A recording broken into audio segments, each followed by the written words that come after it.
Հարցը սուղված է բարձր տեխնոլոգիական արդյունավետության նախարար Մխիթար Հայրապետյանին։ Պարոն նախարար, շաբաթվա սկիզբը նշանավորվեց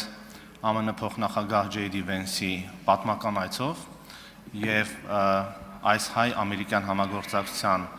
շրջանակներում իհարկե մեծ ծավալի աշխատանք է արել ձեր նախարարությունը եւ դեռևս պետք է անի շարունակի այդ գործունեությունը։ Ես կուզենայի, որպեսզի դուք այս ամբիոնից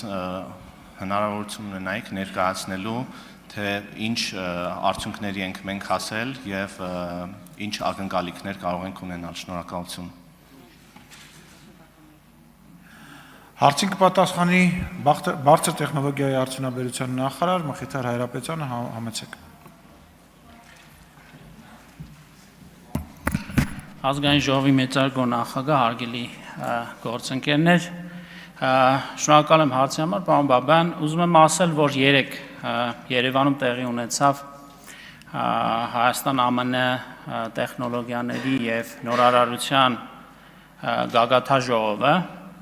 առաջին գագաթաժողովը, հույսով որ այն շարունակական բնույթ է ունենալու,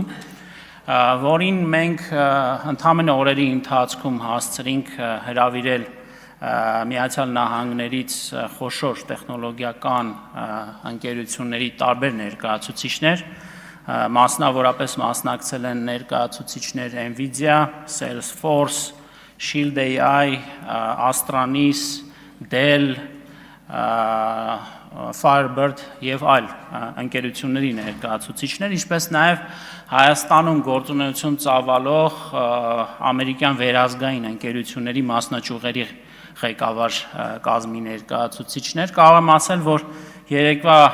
միջոցառման ընթացքում մի քանի կարևոր հայտարարություններ են արվել գործընկերների կողմից, մասնավորապես դրանց մի մասը արդեն իսկ հանրային հրապարակային կերպով մենք կոմունիկացրել ենք։ Firebird ընկերության ներկայացուցիչները հայտարարեցին, որ արդեն իսկ վերահաստատեցին, որ երկրորդ փուլի իրենց ծրագրի արհեստական բանականության տվյալային կենտրոնի երկրորդ փուլի իրագործման թույլտվությունն են ստացել Սպիտակ տնից եւ ընդհանուր ծրագրի արժեքը, որը դեռևս նախորդ տարվա ամռանը ներդրումային արժեքը հայտարարվել էր $500 միլիոն, ըստ էության կհասնի 4 միլիարդ ԱՄՆ դոլարի։ Սրա արդյունքում արդեն հայտնի է Հրազդան քաղաքում կառուցվելու է արհեստական բանականության տվյալային կենտրոն, Nvidia եւ Dell ընկերությունների հետ համատեղ գործակցությամբ, այսինքն այս երեք ընկերությունները համատեղ հայտարարությամբ հանդես եկան։ ԱՄՆ պետքարտուղարության մեր գործընկերները նաեւ փոխանցեցին ըստ էության նաեւ վերահաստատեցին Google ընկերության վաղ առավոտյան արած հայտարարությունը, մասնավորապես արդեն Հայաստանում ամենայն հավանականությամբ ապրիլի վերջին մայիսի սկիզբ կակտիվացվի դրամայնացումը կամ ինչպես ավելի հաճախ ընդունված է ասել մոնետիզացիան, այսինքն YouTube-ի գործընկերային ուրեմն ծրագիրը կակտիվացվի, փաթեթը կակտիվացվի Հայաստանում, նաև Shield AI-ի գործընկերները նաև հանդես եկան հայտարարությամբ, որ կառավարության հետ մասնավորապես անօդաչու թռչող սարքերի մասով համագործակցության նոր էջ են բացում Հայաստանի Հանրապետության հետ, ինչպես նաև Թումո ընկերությունը նաև հայտարարեց արդեն հակառակ ուղղությամբ, որ առաջիկայում նախատեսում է նոր մասնաճյուղեր բացել Միացյալ Նահանգների տարածքում, որ արձագանքեք կշարունակեմ։ Լավ է հնչում, շարունակեք,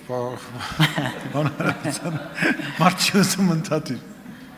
Խնդրեմ, պարոն Բաբյան։ Շնորհակալություն, այո, խնդրում եմ շարունակեք եւ եթե կա որոշ մոտավոր նաեւ ժամանակացույց ձեր նշածի, նաեւ եթե հնարավոր է դա մանրամասնեք, շնորհակալություն։ Իհարկե YouTube-ի մասով նշեցիք մոտավոր ժամանակահատվածը, Firebird-ի տվյալային կենտրոնի մասով ես կարող եմ ասել, որ առաջին հատվածը ամենայն հավանականությամբ 2 ամսից գրաֆիկական պրոցեսորները կլինեն Հայաստանում, համենայն դեպս կարող եմ ասել, որ տվյալային կենտրոնը հենց 26 թվականից սկսած արդեն իսկ իր գործունեությունը կծավալի։ Եվ մեր գագաթաժողովի երկրորդ հատվածը իհարկե նվիրված էր արդեն ապագային, թե ինչպես ենք մենք Հայաստանը եւ Միացյալ Նահանգները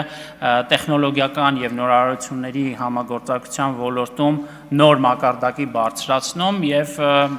Ընկերությունների մեծ մասը ընթացիկ խնդիրներ բարձրաձայնեցին, դրանք մեր գործընկերները ըստ էության առաջիկայում կուսումնասիրեն, մասնավորապես տեխնոլոգիաների տրանսֆերի հետ կապված, ինչպես նաև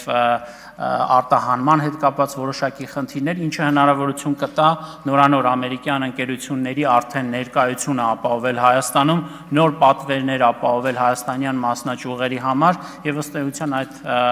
ինժեներական համաշխարհային արժեշղթայում բարձրացնել Հայաստանի դերակատարումը։